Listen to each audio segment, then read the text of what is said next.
Buenos días con todos. En esta oportunidad vamos a analizar este tema, gobierno revolucionario de las Fuerzas Armadas, un tema correspondiente al curso de historia del Perú.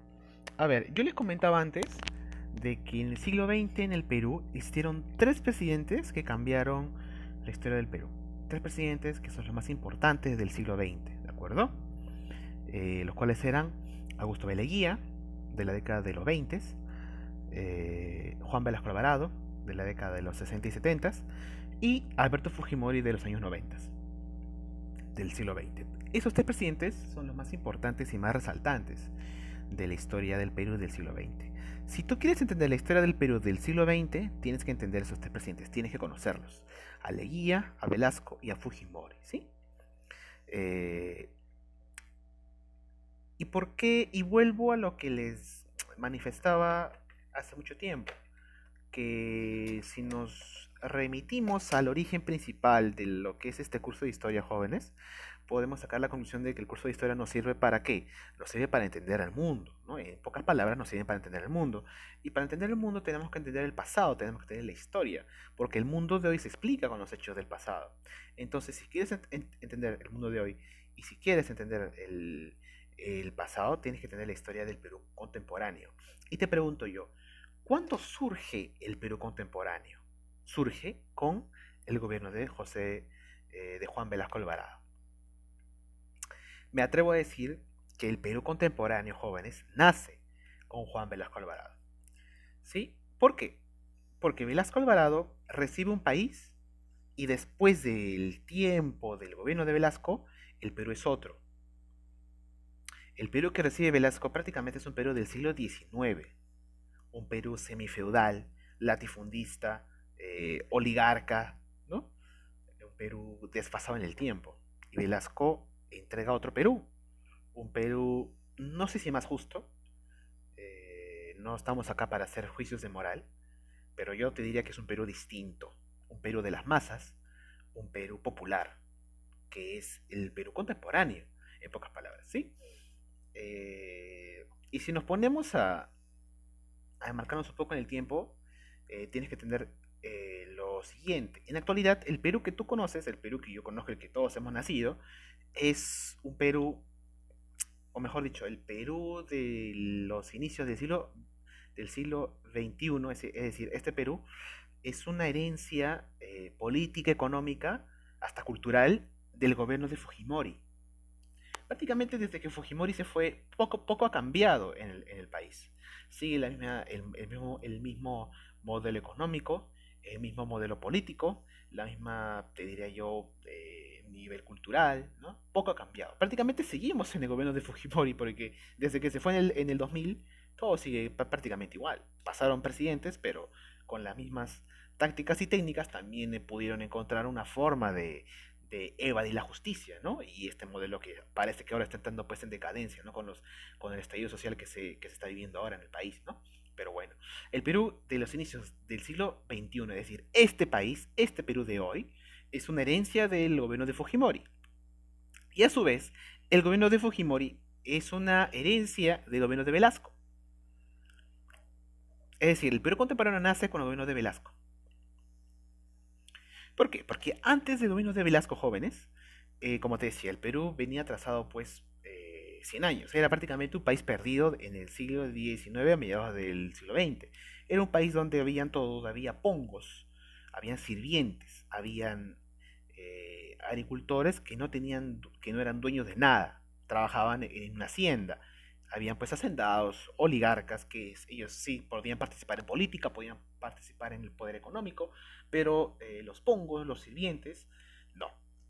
Y ese era el Perú del siglo XX, y estaba perdido en el tiempo ese Perú. En Perú cardinalmente racista, era un Perú muy, muy racista antes de Velasco. El campesino era llamado indio, no se le reconocía como un ciudadano más, era como una excepción dentro del país, a pesar de que la mayor parte del Perú era pues vivía en zonas rurales, ¿no? La mayor parte del Perú era pues campesina. Ese era el Perú que recibe Velasco. Entonces, ¿qué pasa en el país? La aristocracia y la nueva burguesía que surge en estos años se da cuenta de lo siguiente. Estamos en los años 60 del siglo XX, años que estamos en el contexto de la Guerra Fría. Han triunfado grandes revoluciones como la Revolución Comunista de Rusia, la Revolución Rusa y la Revolución Cubana. Han triunfado esas revoluciones. Y en Sudamérica cada vez más hay más movimientos de izquierda. Y el Perú sigue en el siglo XIX. Y cada vez más los partidos de izquierda empiezan a ganar más aceptación en la zona, en los sectores populares. Ya por los años 20, Mariátegui, el gran filósofo peruano José Carlos Mariátegui, ya viene hablando de una posible revolución en el Perú. Mariátegui, como filósofo, escribió su famoso libro, el libro más importante, creo yo, de la historia política peruana, que es Siete ensayos de la interpretación de la realidad peruana. Tiene un nombre muy largo ese libro, pero así como largo es su título, así de importante es y trascendental para la historia del Perú. En ese libro se habla, pues, de la realidad peruana y de la condición de sometimiento, pues, del indio, ¿no? Del campesino, como se llamaba en esa época al campesino, ¿no? Del indio. Y también elaboraba teorías Mariátegui sobre la similitud entre la comunidad andina y el socialismo, ¿no? Y entonces empezaba a hablar de que una posible revolución socialista podría triunfar en el Perú, porque el Perú desde las épocas prehispánicas nos juntamos en comunidades y empezaba a elaborar esas teorías, ¿no? Entonces ya venía muy fuerte esas ideas de izquierda socialistas en el Perú. Así que la burguesía peruana, la nueva burguesía y los aristócratas empezaron a darse cuenta de que si es que no existían grandes reformas en el país, venía una gran revolución socialista en el Perú. Podía pasar en cualquier momento, porque Perú seguía así, sin ningún cambio pues en tantos años. Así que decidieron apoyar a un sector para que elabore esas reformas. Porque si ponían a alguien más o ayudaban a que gane las elecciones, alguien pues del sector aristocrático, no iban a lograr la aceptación popular y no iban a lograr los que ellos querían, y esto lo verían como un continuismo. Mientras tanto en el país habían otros tipos de sectores políticos, ¿no? Como los apristas, que querían otro tipo de revolución, pero para ese entonces ya el APRA venía ya muy venido a menos, y allá de la Torre se encontraba pues y en sus últimos años, estaba en unos años ya más de vejez, y el APRA ya había cambiado mucho su discurso, ¿no? Ya no era una fuerza tan importante como los inicios del siglo XX. El APRA va a esperar todavía unos años más para llegar al poder. Entonces, en ese contexto surge otra nueva fuerza, las Fuerzas Armadas.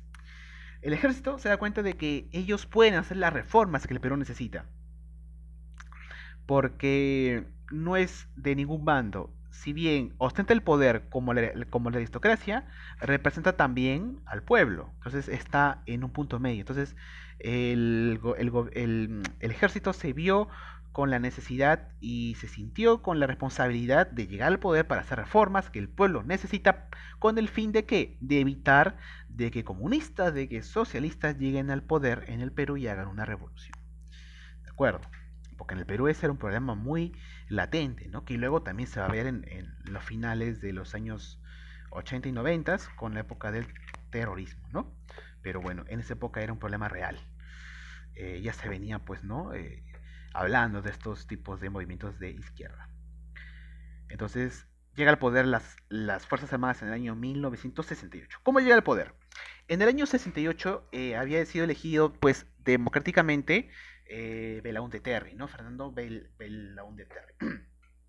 Él era un presidente, pues, ciertamente honesto, que trabajó por el Perú, hizo obras importantes, pero cometió un error muy grave. En el año 1968 se hace pública el Acta de Talara. ¿Qué cosa es esto? Es un contrato en el cual el Estado peruano firma un permiso especial a la empresa IPC, a la International Petroleum Company de Estados Unidos, para que esa empresa tenga el derecho de explotar el petróleo en esos yacimientos, pues, del norte del Perú, ¿no? Eh, Labra y Pariñas se encuentra, pues, en la costa norte, ¿no? Y en el departamento de Piura, ¿de acuerdo? ahí había mucho petróleo, entonces ahí el Estado le da permiso para que exploten pues el petróleo. Pero ¿qué pasa? Cuando se hace pública a la prensa, a la, a la, a la, a la sociedad, a la ciudadanía, este contrato, se dan cuenta de que el contrato está todo bien, pero en el librito del contrato falta una página, falta la página 11. Y justo casualidades de la vida, en esa página estaba pues el artículo económico. Ahí estaba el contrato mediante los números, cuánto iba a poner el Estado y cuánto iba a recibir. Y justo esa página, que era la más importante, se perdió misteriosamente. Entonces se acusó de que Belaúnde había cometido pues un acto evidente pues de corrupción.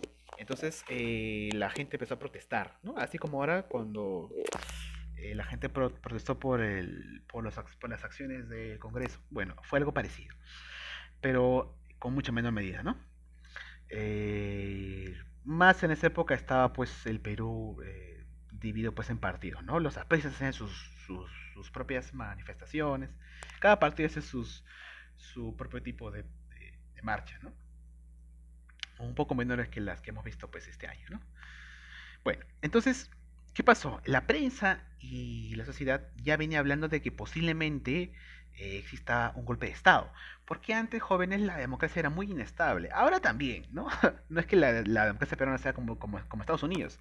Pero Perú venía desde hace mucho tiempo cuidando mucho su democracia, ¿no? Venían habiendo elecciones supuestamente limpias, ¿no? Por lo que se sabe hasta ahora.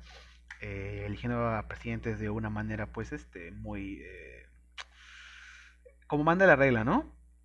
Pero por estos problemas que existen ahora ya es otro capítulo de la historia, ¿no? Pero en esta época la democracia era muy frágil, era mucho más frágil que ahora. Cada vez que un presidente hacía algún tipo de medida que no le gustaba a algún sector, ya venía otro a darle un golpe de Estado, con el fin de salvaguardar o de salvar o de defender algo, ¿no? Por ejemplo, a Bustamante Rivero lo sacaron no porque cometió ningún acto de corrupción, ¿no? A Bustamante Rivero lo sacaron porque le dijeron a Bustamante de que haga algo contra los apristas y él no quiso hacer nada. ¿Y qué pasó? Su propio general, Odría, le hizo un golpe de Estado para defender supuestamente al Perú de los apristas. Y así, cada vez en la historia se iban dando eh, argumentos para llegar al poder mediante un golpe de Estado, ¿no? Y en este caso, las Fuerzas Armadas tenían una justificación para llegar al poder, ¿no? Pero ¿qué pasó? El 2 de octubre, el presidente Belaúnde Terry organizó un cóctel en el Palacio de Gobierno. El Palacio de Gobierno, pues, es donde vive el presidente, pero también es como una mansión, ¿no? Hay salones de recepción, hay oficinas y también hay cocina, departamentos, ¿no? Es un, es, este, parece pequeño, pero está muy bien organizado, ¿no? Entonces ahí se hizo una recepción, invitó a mucha gente importante, a los ministros, algunos, algunos líderes de las fuerzas políticas, ¿no? En su mayoría eran oficialistas, ¿no? Y entonces la prensa que cubría esa reunión empezó a hablar, no, mira, que puede ser, que se rumorea que puede haber un golpe, que las Fuerzas Armadas pueden estar pensando ahora que lo que pueden hacer en los próximos días. ¿Y qué pasaba? En la fiesta no venía nadie del ejército. Entonces ya empezaban a rumorear, el rumor empezaba a crecer, ¿no? Hasta que llegada pues las 7 de la noche llega el ejército y llega el jefe del Comando Conjunto de las Fuerzas Armadas. En el Perú, el jefe del Comando Conjunto de las Fuerzas Armadas es el general máximo del ejército peruano, ¿sí? Es la autoridad máxima. En esa época, ¿quién era? El general del Comando Conjunto era Juan Velasco Alvarado. Llega y saluda al presidente. Y le dice, ¿qué tal? ¿Todo bien? Saluda a los ministros que habían sido hace poco, habían tomado posesiones pues de sus respectivos poderes, los saludó, los felicitó. Entonces la prensa tuvo la sensación sencilla de que, mira, ahí está Velasco, entonces no hay golpe de Estado, ¿no? Todos estamos felices, todos contentos. Pero esa misma noche, el presidente Belaúnde sube a su recepción cuando ya se termina todo, sube a su cuarto, se pone a leer un poco, viene su hija del extranjero y no tiene un poco de ganas de recibirla porque se está cansado ya, al día siguiente ya hablamos, se sube a su cuarto a descansar y a las 10 de la noche ya, no, en la madrugada, escucha oídos muy raros, perdón, sonidos muy raros, como de máquinas, como de tractores y como de motores. Sale a ver a su ventana y se da cuenta de que en la plaza de armas hay tanques y escucha el sonido de helicópteros. Es en ese momento cuando intenta llamar a suministros, pero ya es muy tarde porque cuando vuelve al teléfono de su habitación para llamar a suministros, a su cuarto entran unos militares, toman la puerta y lo llevan detenido. Como estaba él así, con pijama. Lo sacan del Palacio de Gobierno y le dicen, señor presidente, usted ya va a dejar las funciones. A partir de ahora va a entrar en el poder, va a tomar posesión del Estado, el ejército peruano. Lo llevan en una tanqueta, lo llevan al aeropuerto Jorge Chávez, que curiosamente él mismo había construido, y lo llevan a un avión y lo llevan pues a Argentina. Y a las 5 de la tarde llega en un helicóptero al Palacio de Gobierno y baja Juan Velasco Alvarado, el mismo que le había felicitado horas antes. Llega y asume como presidente del Perú. Mucha gente empieza a protestar por el golpe, ¿no? Muchos apristas también protestan en Lima por el golpe de Estado. Pero la primera acción que hace este gobierno es una acción de nacionalizar las empresas, la empresa petrolera International Petroleum Company que estaba en Piura. Como primera acción, él decide nacionalizar esa empresa y empieza a hablar de que nosotros estamos acá para defender la soberanía nacional. Ese acto, cuando el ejército toma posesión de la empresa estadounidense, tiene mucho apoyo popular. Mucha gente dice, está bien que el ejército piense en el país y no en intereses de privados, y la gente apoya a Velasco. Desde ahí nace un fuerte romance entre la población, sobre todo en el sector popular, hacia Velasco, ¿no? Velasco tiene mucha aceptación de parte de los sectores populares, ¿no? Porque ven en él como alguien que quiere hacer un gran cambio en el país. Él mismo llama a su gobierno un gobierno de la revolución. Él llama a su gobierno el gobierno revolucionario de las Fuerzas Armadas. Ahora, el acto más importante que va a hacer Juan Velasco Alvarado va a ser la reforma agraria, ¿sí? Como te decía, el Perú se encontraba pues en una situación eh, pésima, se encontraba perdida pues en el tiempo, ¿no? Nos encontramos en un país semifeudal, latifundista, donde se explotaba pues al campesino de una manera terrible, ¿no? Tenía en el papel derecho a votar, en el papel era un ciudadano, pero en la práctica no, porque no recibía educación, eran pues analfabetos y por lo tanto no podían votar. En esa época solamente votaban la gente que tenía pues la gente que era pues que sabía leer y escribir, ¿no? Entonces era un Perú muy desigual. Entonces Velasco decide hacer una gran reforma agraria. ¿Y en qué consistía su reforma agraria? En terminar con el latifundismo. ¿Qué cosa es el latifundismo? Es un sistema en el cual una persona o un grupo de personas es dueño de grandes sectores de tierra para los cultivos, ¿no? Entonces, una persona que es un hacendado, ponte que tenga pues 5 hectáreas, ¿no? De terreno. Dentro de sus terrenos va a llamar a gente campesina para que trabaje eso, ¿no? Entonces la gente hacendada pues vivía explotando a los campesinos dentro de las haciendas. Y en la práctica ese no era ningún trabajo digno, ¿no? Era una forma de explotación porque a los indígenas, a los campesinos se les maltrataba, se les mancillaba, no se les daba derecho a educación, no se les daba derecho a la salud, incluso los mismos hacendados y los capataces andaban pues con látigos. Era algo perdido pues en el siglo pasado, era como el más campante de los virreinatos, ¿no? Entonces muchos campesinos reclamaban, ¿no? Ante el Estado por ello, ¿no? Pero cuando llega Velasco decide hacer esta gran reforma con su gran lema, ¿no? Que Velasco empezaba a difundir en sus discursos, ¿no? La tierra es para quien la trabaja, la tierra es para quien la trabaja, no para el hacendado, sino para el que la trabaja, para el campesino. Velasco tuvo muchas campañas de llevar a cabo esta reforma agraria. Y aquí viene pues una pequeña historia personal, ¿no? Que yo te quería pues comentar para que hagas una comparación y te hagas una mejor idea de este evento histórico.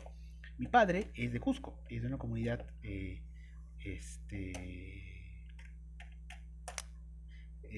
no es una comunidad campesina porque en ese tiempo cuando mi papá vivía ahí, vivía más del comercio y de la ganadería, pero mi papá es de Anta, Cusco. En esa comunidad todavía había muchos hacendados. Mi padre tiene 65 años, ¿de acuerdo? Cuando él era niño, eh, aún existía este sistema de latifundismo. Mi padre me cuenta de que lo mismo que yo les estoy contando, ¿no? Él lo vivió en carne propia, él veía que los hacendados maltrataban a las mujeres, en muchos casos violaban a muchas mujeres, no les daban ningún derecho a los campesinos, sus hijos no estudiaban, él mismo me cuenta que los hacendados les decían a los campesinos, ¿para qué voy a pagarte si tú no tienes nada que gastar la plata? Justo eso fue también algo que comentó, no recuerdo quién lo comentó, pero cuando se habló de la ley del agro hace unas semanas, eh, me parece que alguien que tenía una empresa agroexportadora comentó algo parecido, ¿no? ¿Para qué le voy a pagar a este campesino su seguro de salud si acá no hay hospitales? O sea, es lo más burdo que puede responder, ¿no? En esa época era así, eso decían los hacendados, ¿para qué le voy a pagar un sueldo y si acá no lo va a estar de nada? Acá la vida es el campo. Y decían lo mismo para todos los hacendados. Si tú eres un campesino que trabajaba en ese momento, y le decías a tu hacendado, dame una oportunidad para que mi hijo estudie en un colegio. El hacendado te decía, ¿para qué te voy a dar permiso para que tu hijo trabaje o para que tu hijo estudie? Tu hijo no necesita estudiar, más bien ahorita ya tiene 11 años, 12 años, que trabaja acá. ¿Para qué le sirve leer, escribir si toda la vida va a estar con su palo y con su lado? Y mucha gente no hacía estudiar a sus hijos. Muy poca gente hacía estudiar a sus hijos. La mayor parte era pues campesina, ¿no? Porque no tenía otra opción, ¿no? Esta era una situación muy lamentable y mi padre pues la vivió en carne propia, ¿no? Felizmente mi padre pues tuvo la suerte de que mi abuelo, o sea, su padre, era una persona que tenía pues un negocio propio, ¿no? Que era una empresa pues de venta y copa de carne, ¿no? Él tenía otro tipo de vida, ¿no? Pero él veía eso, él conocía eso porque estaba inmerso en esa realidad. Y él me cuenta de que una vez cuando él era niño, de un helicóptero, vino el propio Juan Velasco Alvarado a la comunidad de Anta, y él mismo lo vio, al mismo Velasco, y él escuchaba los discursos que decía Velasco frente a las comunidades. Y la gente en la comunidad pues se emocionaba de una manera increíble. ¿Por qué, jóvenes? Porque hasta esa época ningún político, ningún presidente, ningún político peruano había llegado hasta el campo. Todos los presidentes del Perú, antes de Velasco, habían sido pues presidentes de la oligarquía o militares. Él también era un militar, ¿no? Pero no estaban cerca a la población rural. Siempre estaban en las ciudades o hacían sus discursos en el Palacio de Gobierno. Era un poco más formal, pero Velasco llegaba con helicópteros hasta la comunidad donde él quería hablar, hablaba a la gente, pues, y le decía lo que la gente quería escuchar, ¿no? Que la tierra es para quien la trabaja. Y su más famosa frase, que mi padre lo escuchó de la misma voz de Velasco, que era pues campesino, el hacendado jamás comerá más de tus esfuerzos, ¿no? Y él relacionaba esta imagen con la imagen de Tupac Amaru, ¿no? El gran revolucionario pues del virreinato, ¿no? Que luchaba contra la explotación de los hacendados, ¿no? Y perdón, de los corregidores, ¿no? Entonces, rápidamente se ganó la aceptación popular, ¿no? Y llevó a cabo la reforma agraria. El 24 de junio de 1969 lleva a cabo la reforma agraria, en la cual le da el poder a los campesinos de tener la propiedad de las tierras, forma las cooperativas, las CAP, las cooperativas agrarias de producción. ¿De acuerdo? ¿Qué cosas son las cooperativas? Una cooperativa es como una pequeña empresa en la cual todos los dueños de la comunidad son como accionistas de la empresa.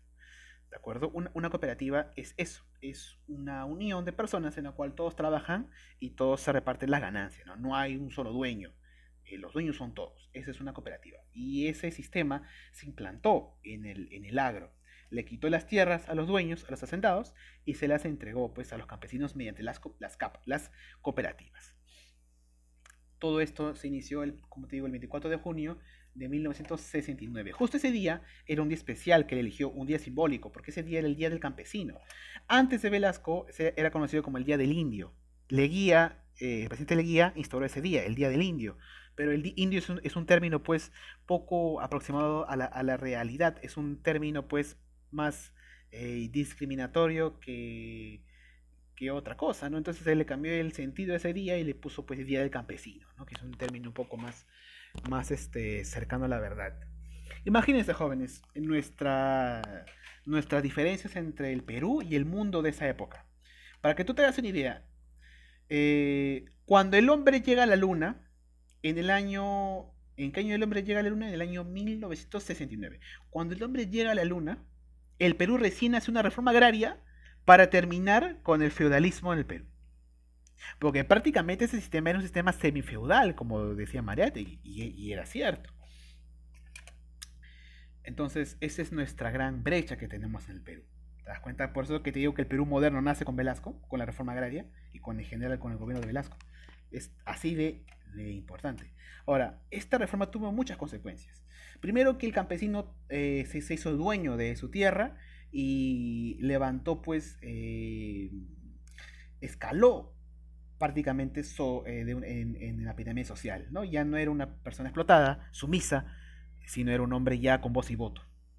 Mi padre mismo me cuenta que cuando él era niño, los campesinos que trabajaban dentro de una hacienda, cuando pasaban por la ciudad, siempre caminaban con la cabeza para abajo, como teniendo vergüenza, ¿no? Y a la gente que tenía dinero, lo saludaba así, con la cabeza para abajo, ¿no?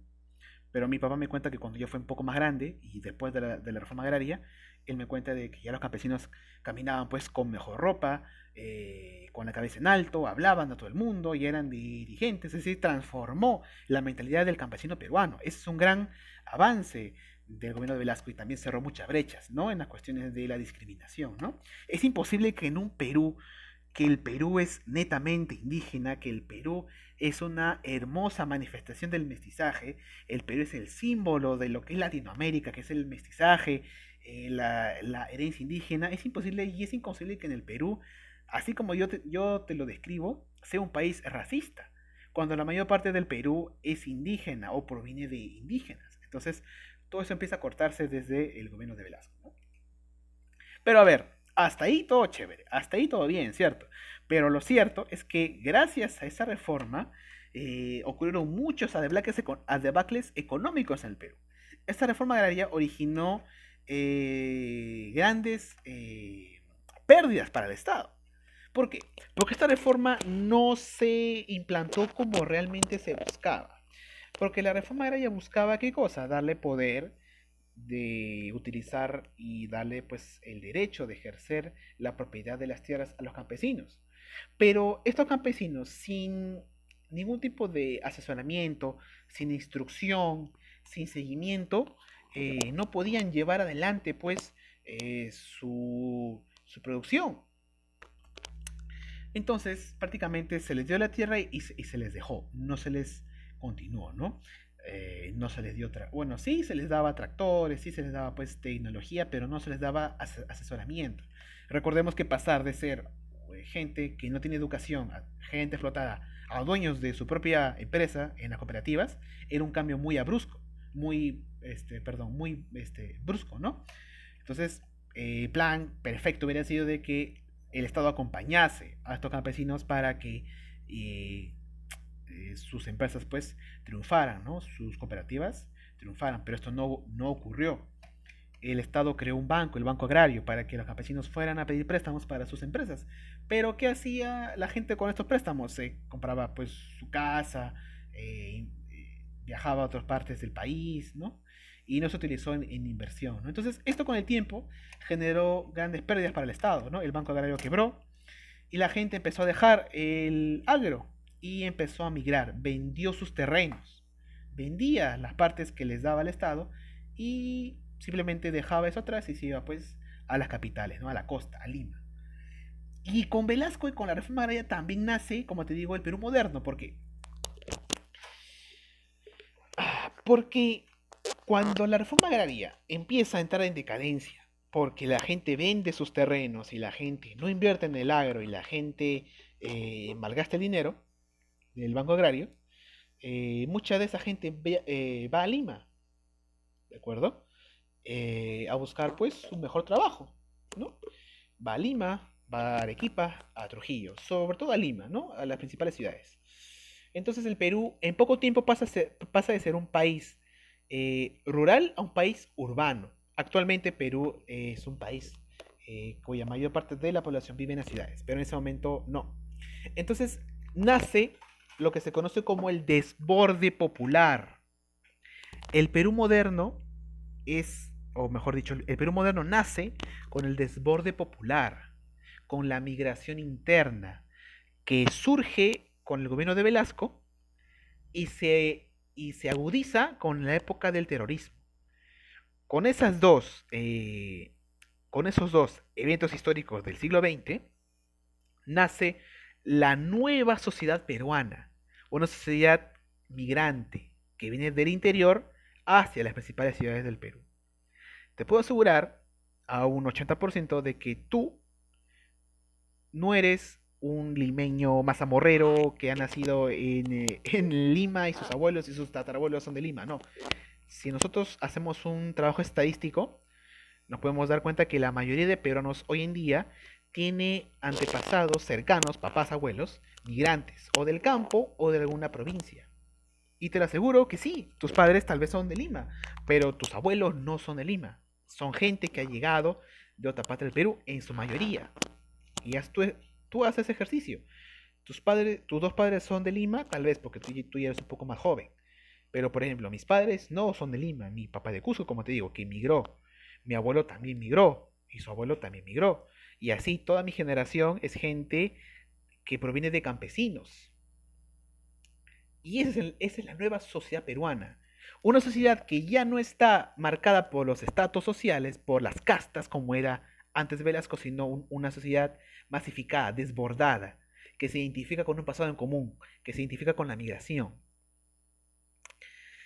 Por eso que yo también tengo un análisis acerca de este fenómeno de las marchas que ocurrieron este año en muchas partes del Perú, en las cuales se ven a muchos jóvenes, ¿no? Y estos jóvenes se identifican como peruanos que forman parte de una nueva clase social o de una nueva sociedad peruana. Ya no se identifican como aristócratas, como indios, como campesinos, no, son todos parte de una masa peruana que proviene de los campesinos y proviene de las migraciones. Y en esa homogeneidad encuentra una nueva voz, ¿no? La de la nueva sociedad peruana. La sociedad peruana antes de Velasco era una sociedad donde habían criollos, donde habían aristócratas, donde habían campesinos, donde habían indios. Era una sociedad así, estratificada, prácticamente un estado pues perdido en el pasado. Después de Velasco somos una masa, desbordada. Tú puedes ver, Lima es una ciudad pues que es un museo. O sea, de acá a unos 50 años Lima se va a considerar un museo porque es la viva imagen de lo que es el desborde popular. Las barriadas, los que ahora se conocen como pueblos jóvenes o asentamientos humanos, son una expresión de eso, de la migración del campo a la ciudad. Y ahí nace la nueva sociedad peruana. ¿Te das cuenta? Así de importante ese gobierno de Velasco, porque las consecuencias, que en realidad son consecuencias malas, ¿no? Porque la reforma agraria en lo económico fracasa. Esto causa de que mucha gente migre del campo a la ciudad. Y como consecuencia tenemos una nueva sociedad peruana que en el siglo XXI se hace notar mucho más. Ya no somos un país de castas como éramos antes de Velasco, somos un país de masa, somos una masa que proviene de la migración interna. Porque como yo te digo, haces ejercicio, tus padres provienen de dónde? Provienen pues del campo. Si no son tus padres, tus abuelos. Y si tus abuelos no provienen del campo, vienen de una provincia y tuvieron que emigrar por un motivo. casi siempre ese motivo es un motivo económico. Haz un ejercicio en tu misma familia, ¿no? Y de repente, pues, te darás cuenta que el destino de la humanidad siempre se encuentra con la migración. Eso es algo que no lo podemos borrar de la mente, ¿no? El ser humano por excelencia es un migrante. Si el ser humano nunca hubiese sido, o si el ser humano nunca hubiese tenido ese espíritu migrante, el ser humano se hubiera quedado pues en África toda su vida, ¿no? Y no hubiera evolucionado, ¿no? Los seres humanos por naturaleza somos migrantes, ¿no? Y con Velasco se ve este pequeño fenómeno en el Perú, ¿no? El fenómeno del desborde social, el desborde popular, ¿no? De la migración del campo a la ciudad, que se da luego de Velasco. Pero lo cierto es que esta reforma, pues, fracasa en lo económico, porque causa pérdidas para el Estado y las empresas o las cooperativas fracasan. Entonces, mucha gente vende sus terrenos y migra, se va a ciudades, ¿no? Como Arequipa, Trujillo, pero principalmente a Lima. Lima se desborda de una manera increíble, ¿no? Y la Nueva Lima, que ustedes conocen, la Nueva Lima en que hemos nacido, es una Lima cuyos habitantes somos los descendientes de estos migrantes. Antes Lima no era eso, Lima era la expresión de un Perú clasista, la expresión de un Perú por castas. En Lima habían lo que se conoce como los criollos, ¿no? Que Lima era una pequeña ciudad que estaba pues cerrada en sus costumbres, cerrada en su ideología, cerrada pues en lo que ellos llamaban raza, ¿no? En los criollos. Pero con el desborde social, ya Lima es una expresión también del Perú, ¿no? Es una ciudad donde la masa es homogénea y proviene pues de un solo lugar, ¿no? ¿Qué más hace Velasco? Ya no estamos saltando mucho en el tiempo. ¿Qué más hizo Velasco? Reforma pesquera, reforma industrial, crea nuevas comunidades industriales, todo en base también a modelos socialistas. Es curioso que la burguesía peruana apoya a Velasco, pero a su vez Velasco tenga medidas socialistas en el Perú, ¿no? Es un gobierno que no se califica de izquierda, se califica revolucionario, pero no se califica como de izquierda. Velasco nunca dice de que somos ni de izquierda ni de derecha, él dice que somos una nueva fuerza, ¿no? Que busca hacer reformas y revolucionario, pero si lo analizamos de una manera fría, me parece que Velasco tiene más medidas de corte social, ¿no? Porque cooperativas y comunidades industriales solamente se hacen en gobiernos pues socialistas, ¿no? Para esto Velasco tiene un plan, pues, ¿no? Un plan de desarrollo que se llama el Plan Inca, que en ese plan está pues estipulada todas estas reformas, ¿no? La reforma agraria, la reforma pesquera, la reforma minera, ¿no? Que todas estas reformas se caracterizan por nacionalizar empresas, estatizar empresas y darle más participación a la ciudadanía dentro de las empresas, ¿no? Como las cooperativas y las comunidades industriales, ¿no? Y las principales empresas del Perú son estatizadas, ¿no? Como Entel Perú, como la compañía peruana de vapores, como la empresa, pues, la siderúrgica, y crea también empresas nuevas, como Aeroperú, Petroperú, ¿no? Que son empresas nacionales, ¿no? Que están en rubros específicos. Pero aquí viene otra etapa en el gobierno de las Fuerzas Armadas. Velasco se enferma.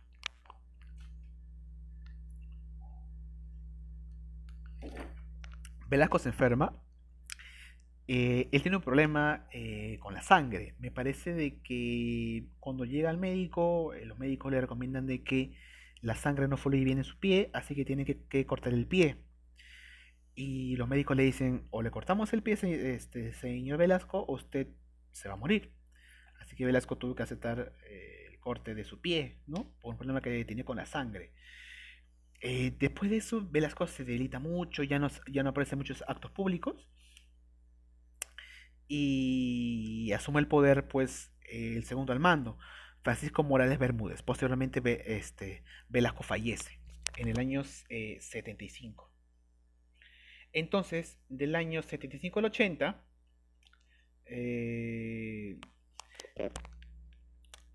el presidente del país va a ser pues, Francisco Morales Bermúdez, que pertenece al gobierno revolucionario de las Fuerzas Armadas. Velasco aduce de que, perdón, Morales Bermúdez aduce de que Velasco tiene un gobierno muy personalista, muy populista y que necesita hacer y que se estaba desviando de las reformas que tiene que hacer el Estado peruano. Así que Morales Bermúdez conspira se hace con el poder con un Velasco ya muy debilitado y que luego fallece. Pero Morales Bermúdez llega al poder no porque él quiere llegar al poder, sino porque él tiene un mensaje, él tiene una justificación. La justificación de Morales Bermúdez era de que yo voy a liberar la segunda fase de la revolución de las Fuerzas Armadas, ¿no? Entonces, a su gobierno se conoce como la segunda fase del gobierno de las Fuerzas Armadas. Pero ahora hay que ligar el gobierno de Morales Bermúdez con el gobierno. No, hay que hacer un paralelo entre el gobierno de Morales Bermúdez con el contexto mundial. En esta época en Sudamérica se da el famoso Plan Cóndor. ¿En qué consistía el Plan Cóndor? Era un plan de inteligencia de Estados Unidos para terminar con todos los gobiernos de izquierda de Sudamérica y los partidos y los movimientos de izquierda. En esta época, en estos años, eh, Estados Unidos apoya a dictaduras para que en Sudamérica limpien y exterminen a los partidos de izquierda o a los movimientos de izquierda. Recordemos que nos encontramos en la Guerra Fría. En este momento Estados Unidos está preocupada por su lucha mundial entre el capitalismo y el comunismo. Apoya a los países capitalistas y busca hacer un conflicto con los países socialistas, ¿de acuerdo? Y en Sudamérica había muchos estados socialistas. El caso más emblemático en Sudamérica es el caso de Chile, donde el presidente pues era un presidente del Partido Socialista de Chile, ¿no? Salvador Allende. Él hace muchas reformas en Chile para transformar al país en un país pues socialista. Pero ¿qué pasa? Estados Unidos aplica el Plan Cóndor y apoya a un general chileno, el famoso general Augusto Pinochet.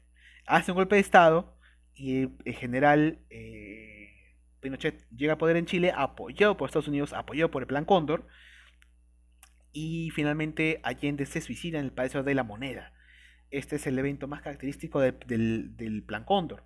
Son años donde América Latina vive grandes dictaduras. En Argentina está Videla, en Chile está Pinochet, en el Perú está Morales Bermúdez, que es recontra pro-estadounidense. Y como dato no menor les digo de que actualmente este presidente sigue vivo. El presidente Francisco Morales Bermúdez aún vive, tiene 95 años, está en su casa. Y está condenado a cadena perpetua, jóvenes. Se le condenó el año pasado, el anteaño pasado. Justo el año pasado se le condenó a cadena perpetua. ¿Por qué? Porque él participó en el Plan Cóndor. Estando en el poder, Morales Bermúdez recibió la noticia de que habían llegado unos argentinos a Lima. Unos argentinos que pertenecían a un movimiento radical de izquierda, conocido como los Montoneros. Era un grupo terrorista, ¿sí? Que cometía actos, pues, terroristas en Argentina. Era algo así como acá en el Perú era lo que era Sendero Luminoso, ya. Eso era en Argentina, pues, los montoneros, ¿no? Llegaron a Lima, a Miraflores, a lo que era el Parque Kennedy, ¿no? El Parque de Miraflores. En ese momento se le conocía como el Parque Central, ahora es el Parque Kennedy.